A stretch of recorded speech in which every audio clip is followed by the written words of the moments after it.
Jesus já falou com você? Jesus já falou comigo. Jesus falou comigo que mudou completamente a pregação que eu ia pregar. Aleluia. Abra comigo, por favor, a sua Bíblia, irmão.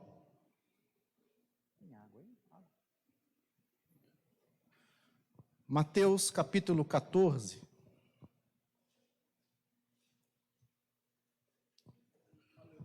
Hoje eu vou dar um testemunho que Deus fez na minha vida e na vida da minha família. Alguns irmãos já ouviram hoje na escola dominical. E eu digo que os irmãos da escola dominical compartilham mais comigo da minha vida.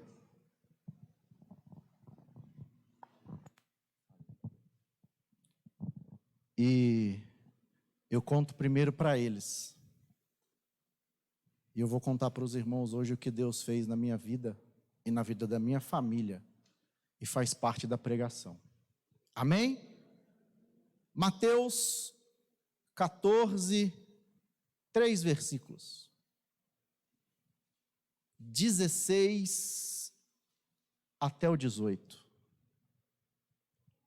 Mateus 14, do 16 até o 18. Quem achou? Diga amém. Amém. Diz assim: Jesus, porém, lhes disse: não é mister ou lícito que vão, dai-lhes vós de comer. Então eles lhe disseram: não temos aqui senão 5 pães e 2 peixes. E ele disse: trazei-mos aqui. Senhor Deus, de bondade, de glórias, de honras e de majestade, agradecemos a Ti, Senhor, por estarmos aqui mais uma noite, para louvar, exaltar, bendizer ao Teu nome. E agora, Senhor, chegamos à hora da palavra. E eu peço a Ti, Senhor, que o Senhor venha através do Teu Espírito Santo, tocar no coração de cada um que veio aqui na Tua casa. Eles não vieram ouvir palavras de homem, mas vieram ouvir a palavra do Teu Espírito Santo. Que o Senhor venha, meu Deus e meu Pai, escrever a Tua palavra no coração dos Teus servos, e que eles possam sair daqui nesta noite fortalecidos com o poder da Tua palavra. É o que eu te peço em nome de Jesus, amém. Pode sentar, irmãos.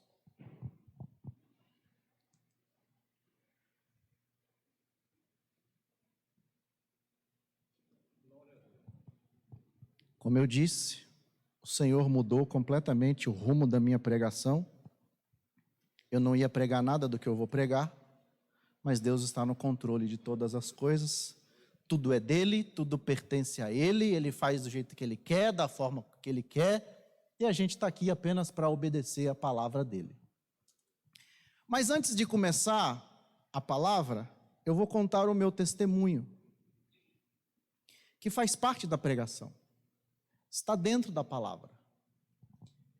Algumas pessoas sabem que a minha esposa teve câncer de mama.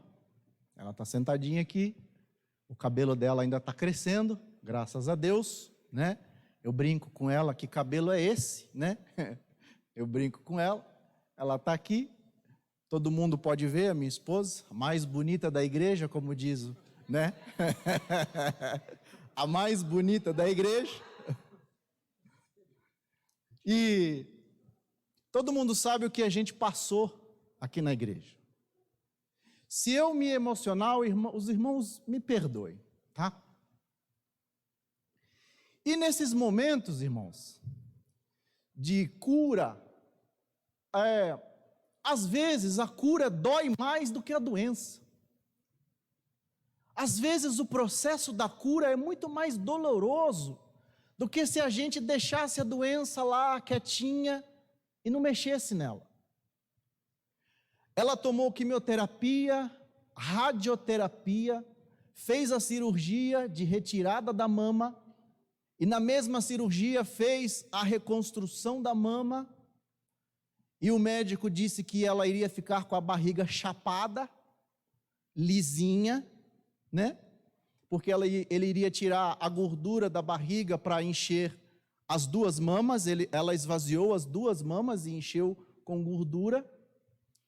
E nesse processo, irmão, causa muita dor, não só nela, mas em mim, que estava do lado dela, havendo, quando eu levava ela no médico para tomar a quimioterapia, ela saía do médico, irmão, da cor da camiseta do Caio ali, a parte amarela. Ela saía assim do médico, amarela, branca, grogue por causa dos remédios. E eu ia junto com ela e ficava junto com ela na quimioterapia, dando força, conversando, contando piadas, fazendo graça. E no caminho de casa também, porque nós somos o porto seguro dela. Se nós fraquejarmos, ela cai. E às vezes nós estamos como esfarelados por dentro, mas nós temos que manter a força e temos que nos manter de pé, porque se nós cairmos, ela cai junto, e é muito mais difícil de levantar. E eu acompanhei todo esse processo, e um dia, numa oração de sexta-feira, era a oração das 10 às 11 da noite, estavam meu pai, a minha mãe, eu e a minha esposa. Ela fazia quimioterapia a cada semana ou a cada 15 dias? Semana. E ela fazia quimioterapia sexta-feira. E uma das sextas-feiras, sabe-se lá por quê, ela estava disposta. E ela falou assim: vamos na igreja orar? Eu falei: vamos. E ela veio comigo. E eu ajoelhei no banco da igreja, e ela, às vezes, tentava ajoelhar, mas não conseguia porque doía, ficava sentadinha, eu, meu pai, minha esposa e a minha mãe, dentro da igreja orando. E a gente, na nossa fraqueza, a gente quer ter fé, mas é difícil. A nossa fé, ela tem que ser além do que os olhos veem. E às vezes é difícil porque os nossos olhos veem uma coisa e a gente quer acreditar, mas a fé é pequena. Mas Jesus diz assim: se você tiver fé do tamanhozinho de um grãozinho de mostarda, é o suficiente para mim. Se a sua fé for do tamanhozinho de um grãozinho de mostarda, é nessa fé que eu ajo. É o que eu preciso para agir. Quando o pastor estava falando aqui o seu neto, que o médico chegou e falou assim: eu vou entrar, mas eu não sei se eu vou sair com ele. Eu me vi na situação. E é disso que Deus precisa, Ele precisa só desse pouquinho. Quando os homens dizem não tem mais jeito, é só Deus, parece que Deus espera essa palavra para falar: agora deixa comigo, porque eu vou agir. Coloca a tua confiança em mim, porque agora é a minha hora. Só confia e espera. E eu estava orando no banco da igreja, e eu começava a orar por uma coisa, e dali eu já estava orando por outra, e dali eu estava orando pelos irmãos da igreja, e daqui a pouco eu estava orando por mim de novo, e a minha esposa talvez não saiba, mas eu não estava passando um momento muito bom no meu trabalho. Talvez ela não sabe disso, mas eu estava desgostoso, desanimado, me sentindo meio deslocado. Ou seja, invade a doença da minha esposa, invade, você não pode cair, você não pode tropeçar, você não pode fraquejar, porque se você fizer isso, alguém que está do seu lado vai cair. E às vezes, irmãos, nós estamos passando um processo tão difícil, e tem pessoas ao nosso redor precisando de nós. Às vezes tem gente do nosso lado, que se você tropeça, cai a família inteira, e você não pode tropeçar. E eu estava orando por isso, pela minha esposa, pela cura, pelos irmãos da igreja, pelos meus pais, e eu voltava de novo pelo meu trabalho, e eu orava e eu não sabia mais, eu me perdia na oração. E eu senti como que um sussurro onde eu estava. E foi bem assim: shh, shh, calma. Por que você está desesperado assim?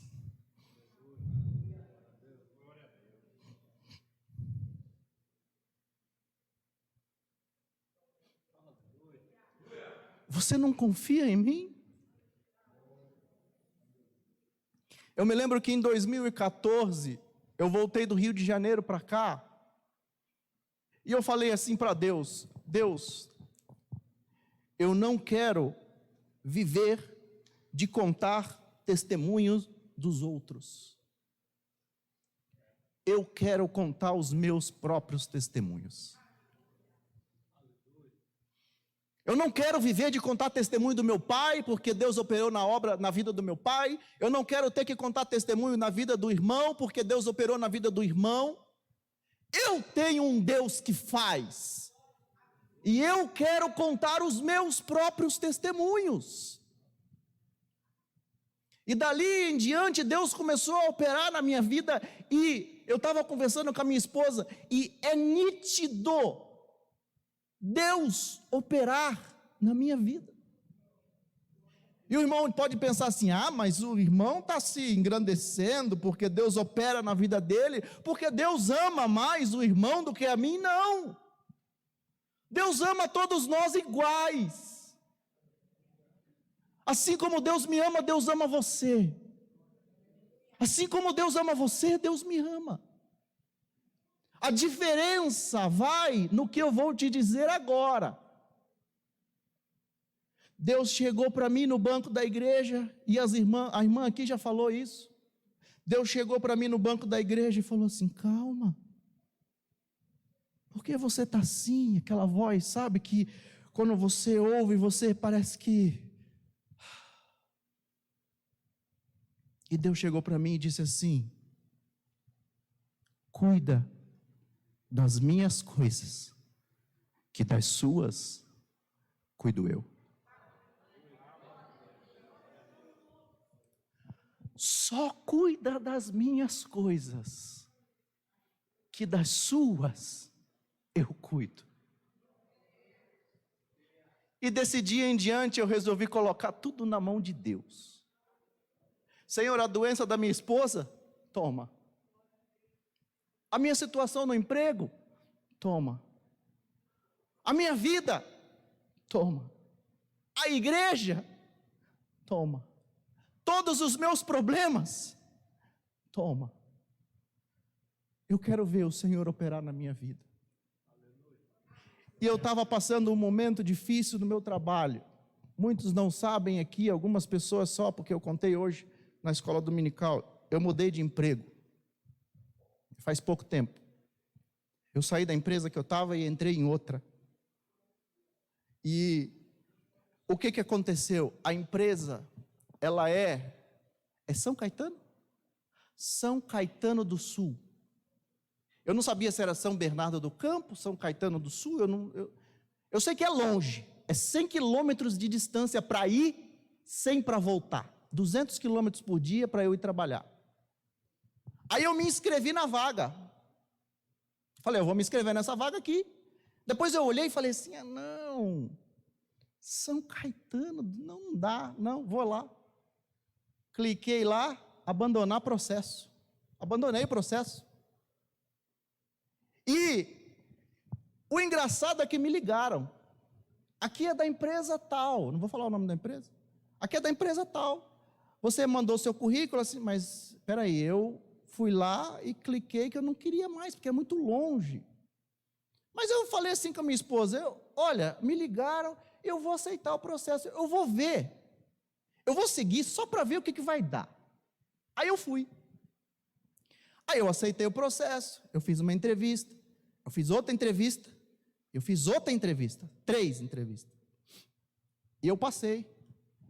E aí o gerente da área me ligou e falou assim para mim, Leonardo, olha, a gente gostaria de ter você aqui na empresa, a gente gostou do seu perfil e tal. Aí eu falei para ele assim, então, mas o problema é que é longe.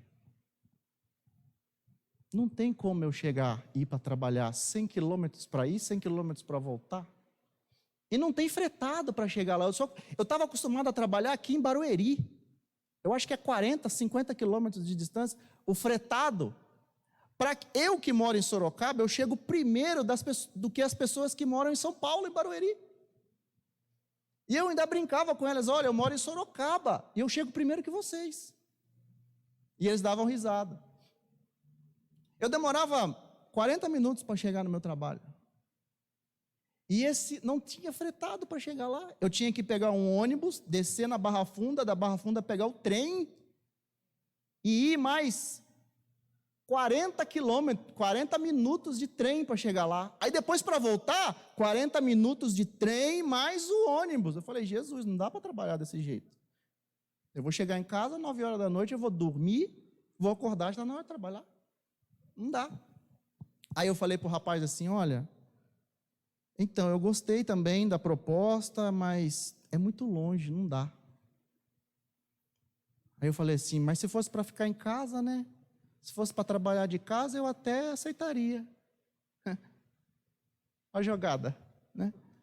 Covid, vamos ficar em casa? Vamos trabalhar de casa, beleza. Aí ele falou assim para mim, então, Leonardo, olha só que interessante. A empresa está abrindo vaga para trabalhar 100% de casa.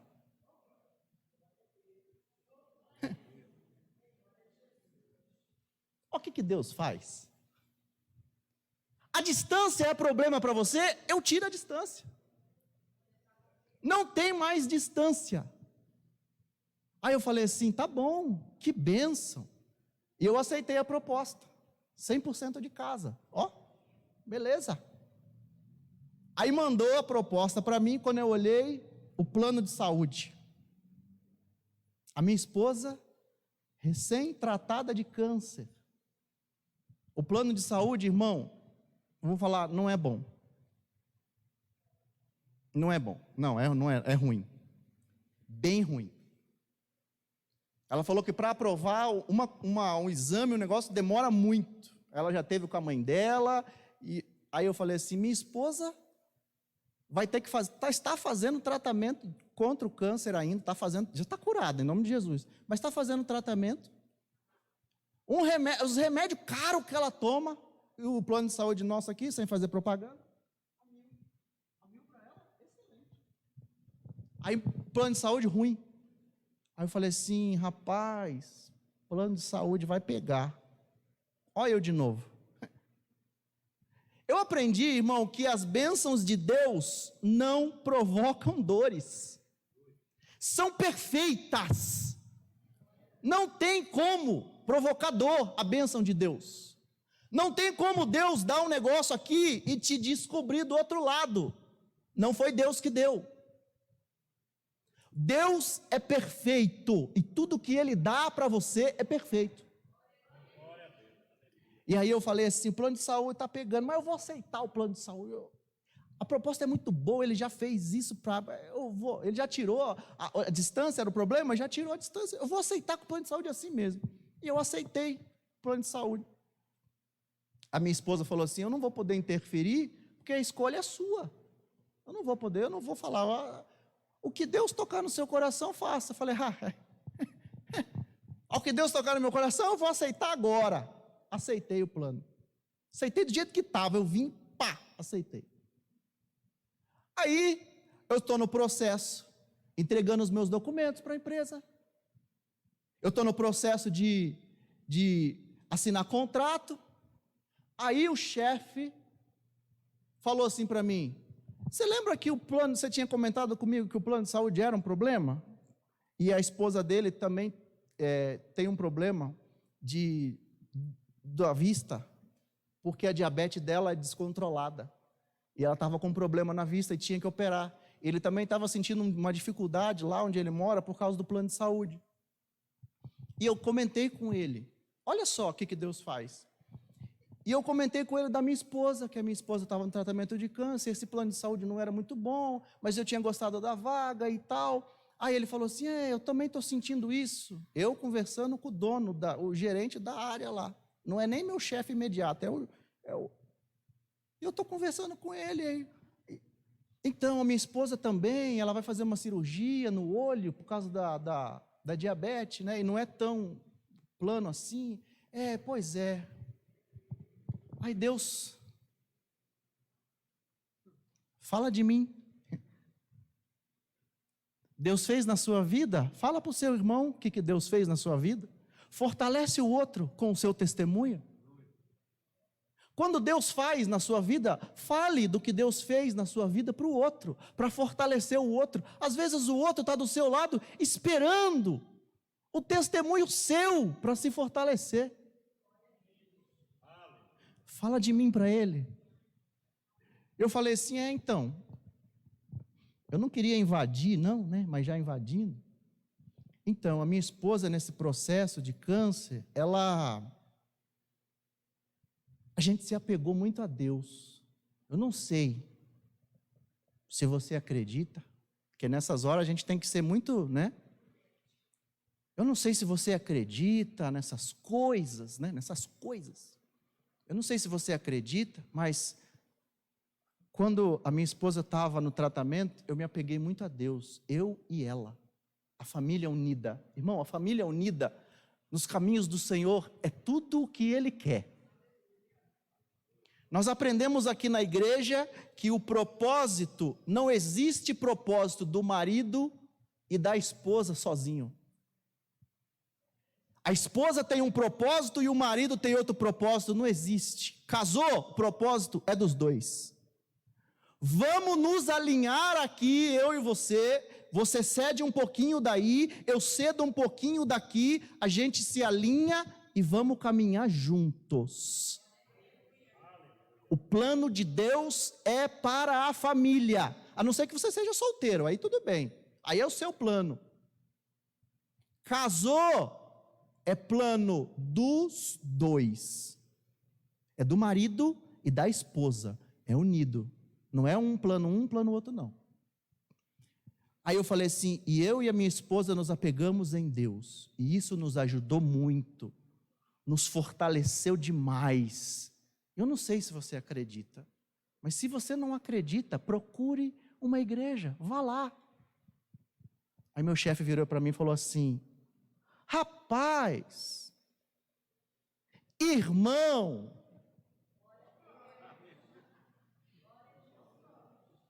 meu irmão, pelo jeito que você está dizendo, nós dois temos a mesma fé. Aí ele falou a denominação dele, eu falei, ô glória, ele falou, ô glória. Eu falei assim, agora está confirmado, Deus confirmou agora, por que eu escolhi essa empresa e essa vaga? E aí ele falou assim, que bênção, muito obrigado, Deus abençoe, eu também vou. Eu falei assim, eu posso pegar o seu nome e o nome da sua esposa e colocar no caderno da oração da igreja? Pode. E eu peguei o nome dele e da esposa e coloquei no caderno de oração da igreja. E para resumir a história, ele falou para mim, ele mandou assim para mim, quando eu estava no processo de preenchimento da documentação, ele mandou para mim um folder da empresa. Deus é maravilhoso, né? A distância é um problema para você? Eu tiro a distância. O plano de saúde é um problema? Ele mandou um folder falando assim: a partir de 1º de novembro de 2020, todos os colaboradores terão o seu plano alterado para a 1000.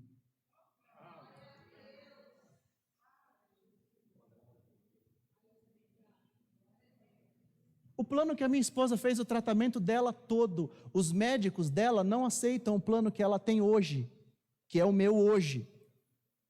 Mas a partir de 1º de novembro, todos os colaboradores da empresa terão um plano a 1000, ela vai voltar com todos os médicos que ela faz o tratamento dela.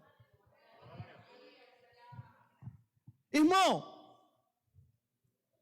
cuida das coisas de Deus e Deus cuida de tudo que é seu. Põe os seus caminhos nas mãos do Senhor e Ele cuidará de vós. A gente pode ter medo? Pode. É difícil seguir a Deus? É. Não é fácil. Não pensa que é facinho. Não pensa que você olhar a sua esposa doente, ou a vaga de emprego que não é sua, ou uma doença um caso de doença na sua família, ou um problema de drogas na sua família, ou o marido que trai a esposa, ou a esposa que trai o marido. Não pense que é fácil você olhar a mudança já feita, porque não é. Mas se você tiver só uma fezinha, do tamanho de um grãozinho de mostarda, a gente leu aqui, Mateus 14, Jesus, porém, disse: não é lícito, não é bom que eles vão, dai-lhe vós de comer.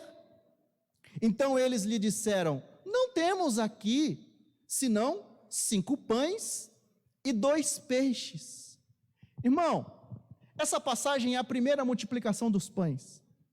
Existiam ali, a gente costuma dizer que existiam ali mais ou menos 15.000 pessoas, 5.000 homens. Você põe uma mulher para cada homem, e você põe mais uma criança para cada família. 15.000 pessoas, 5 pães e 2 peixes, dá? Dá? Aí Jesus vira para eles, para os discípulos, e fala assim: dai vós de comer para eles? Senhor, a gente não tem aqui, senão 5 pães e 2 peixes. Como? Irmão, a fé que você tem é suficiente? Não é. O medo que você tem também não é. O que você tem na sua mão é suficiente para passar? Não. Quando Moisés estava diante do Mar Vermelho, o que ele tinha na mão? Um cajado. O cajado é suficiente para abrir o Mar Vermelho? Quando Gideão vai lutar contra um exército, eu faço a minha conta aqui, mais ou menos 150.000 soldados. Gideão vai lutar contra eles, 300. É suficiente? Faz uma continha básica. 150.000 soldados contra 300. Dá 500 soldados para cada um soldado. Eu tenho que lutar contra 500. Se eu cair, o meu amigo, meu companheiro, tem que lutar contra 1.000. E se o meu outro amigo cair, o outro que vai ficar de pé, tem que lutar contra 1.500. E assim vai. 300 é suficiente para matar, para ganhar uma guerra contra 150.000? Não, não é. Davi, um menino, 16, 15, 17 anos de idade, nunca guerreou, nunca lutou, com 5 pedras, contra um gigante treinado desde a sua infância, mais ou menos 3 metros de altura, com couraça, com capacete, com armadura, com lança, com espada, com bota. É suficiente um rapazinho com 5 pedras para ganhar? Não é. É suficiente a fé que você tem para fazer um milagre? O que Jesus fala para para os discípulos dele. Disse-lhe Jesus: trazei-mos aqui. Irmão, o que você tem é suficiente para ganhar a batalha? Não é. Traz para Jesus. A sua fé é suficiente? Traz para Jesus. O salário que você ganha é suficiente para pagar suas contas? Traz para Jesus. Olhar a sua família doente e ter fé para ultrapassar essa doença é suficiente? Apresenta para Deus. Terminar a construção da sua casa com o que você ganha é suficiente? Traz para Jesus. A cura da minha doença só pela minha fé é suficiente? Traz para Jesus. De tudo o que nós temos, nada é suficiente. Traz para Jesus. Quando Moisés se deparou com o mar vermelho, ele chegou para Deus e falou assim: Senhor, o que eu faço? Deus vira para Moisés e diz: o que você tem na mão, Moisés? Diga ao povo que marche.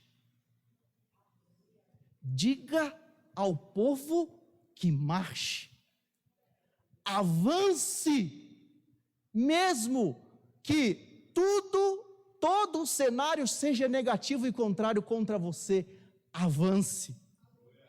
Siga firme em frente, perseverante, avance. É suficiente? Não. Traga para Jesus e avance. Não pare. Não pare. É o que eu estava falando hoje aqui na escola dominical de manhã. Deus, eu cuido das suas coisas, o Senhor cuida das minhas. Foi Deus que me disse. Irmão, quantas vezes a gente abandona as coisas de Deus para cuidar das nossas próprias coisas? Quantas vezes as coisas de Deus na nossa vida ficam em segundo plano, para nós cuidarmos das nossas coisas? E o que Deus pede é: cuida das minhas e eu cuido das suas. Eu me lembro da passagem de Marta e Maria. As duas irmãs, uma estava doida, correndo para lá e para cá, para servir bem o mestre, e os seus discípulos que chegaram na casa de Jairo, de Lázaro, aquele que ressuscitou. E aí, chega Jesus, chega os discípulos e Marta, correndo para lá e para cá, para fazer as coisas, para servir bem ao mestre. E ela está tão desesperada, e chega a hora do ensinamento de Jesus. E quando Jesus vai ensinar, todo mundo tem que ficar quieto e prestar atenção. E o que Marta estava fazendo? Desesperada, louca, para servir bem ao mestre. Existe problema em se esforçar para servir bem ao mestre? Não. Mas, quando chega a hora de aprender, sente e aprenda. Sente e aprenda. Maria, chegou a hora da palavra. Maria vai, senta aos pés do mestre. E Marta está lá. Meu Deus, eu tenho que fazer isso. Meu Deus, está faltando o vinho, a água, não tem pão, tem muita gente. Eu preciso fazer as coisas. E aí, ela olhou a irmã dela sentada aos pés de Jesus. E ela vai lá no chefe, lá em Jesus. Senhor, não te importa não que a minha irmã fique sentada aí, enquanto eu estou igual uma louca aqui, desesperada para servir bem o Senhor e os seus discípulos?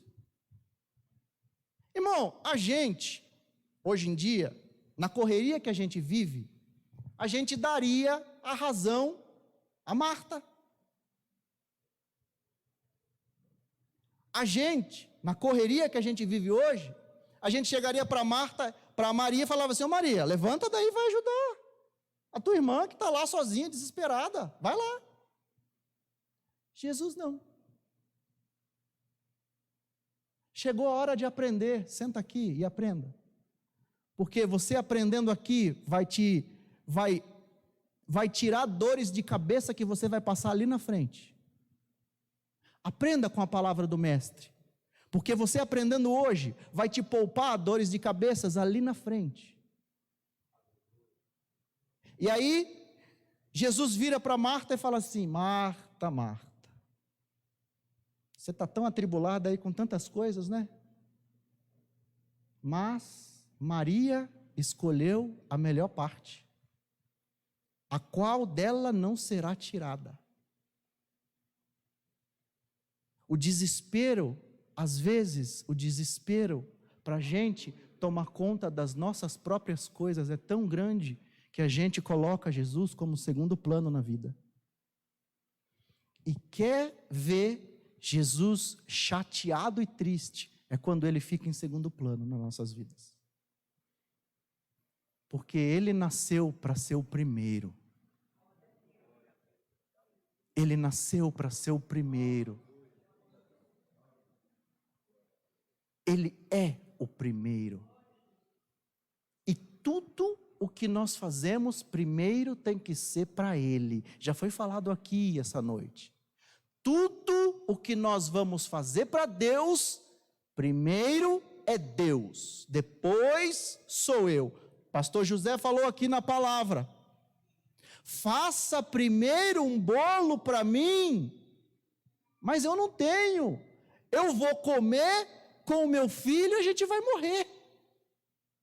Faça primeiro um bolo para mim, porque a farinha da panela não vai faltar, e o azeite da botija também não vai. Ofereça o seu sacrifício primeiro para Deus. Eu não estou falando de dinheiro aqui não, irmão. Não estou falando de dinheiro aqui não. Estou falando da prioridade que você tem que dar para Deus na sua vida. Eu também tenho que dar prioridade para Deus na minha vida. E quando eu falo você, eu estou me colocando no meio. A nossa primazia deve ser Deus. O que Jesus diz? Antes, buscai primeiro o reino de Deus e a sua justiça.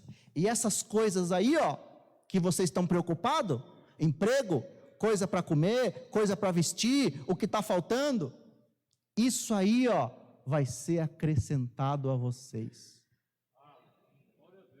Busque primeiro a Deus e o resto é resto. Amém, irmãos? Vamos ficar de pé?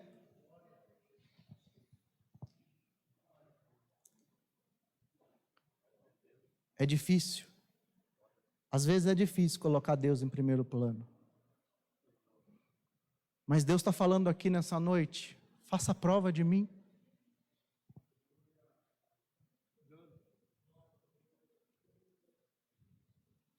Me coloque em primeiro plano na sua vida e você vai ver o que eu faço. Pare de me deixar em segundo plano. Para de dar prioridade para outras coisas. Coloque Deus como prioridade na sua vida e faça a prova dele. E veja o que ele vai fazer na sua vida. Pastor José, faça uma oração aqui, por favor. Coloque Deus como primeiro na sua vida. Faça a prova dele.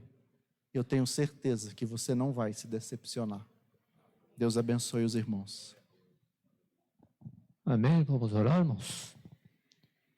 Eu queria fazer um apelo nessa noite. Porventura tiver alguém parado, estacionado, e que nessa noite você quer fazer um concerto com o Senhor, não perca a oportunidade, irmão. O dia de amanhã pertence só ao Senhor. O irmão está aqui, quer voltar, E é feliz aquele que encontra essa oportunidade, né, irmão? Glória a Deus. Porque não é brincadeira, irmão. Quando nós falamos na volta de Jesus, parece que muita gente duvida, né, irmão? Mas nós temos que estar preparados. Glória a Deus. Vem mais um irmão aqui fazer companhia para o irmão, do lado do irmão aqui. Então, que essa palavra não possa arder no teu coração nessa noite. E que você tente de todos os meios fazer, agradar ao Senhor, fazer para o Senhor a primeira parte, que seja dele. E que você saia daqui com uma marca nessa noite, com essa palavra. Glória a Deus. Oremos, vamos orar pelo nosso irmão, já estaremos orando pela igreja, já estaremos despedindo da igreja nessa noite.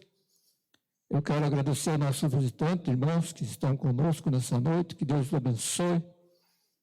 E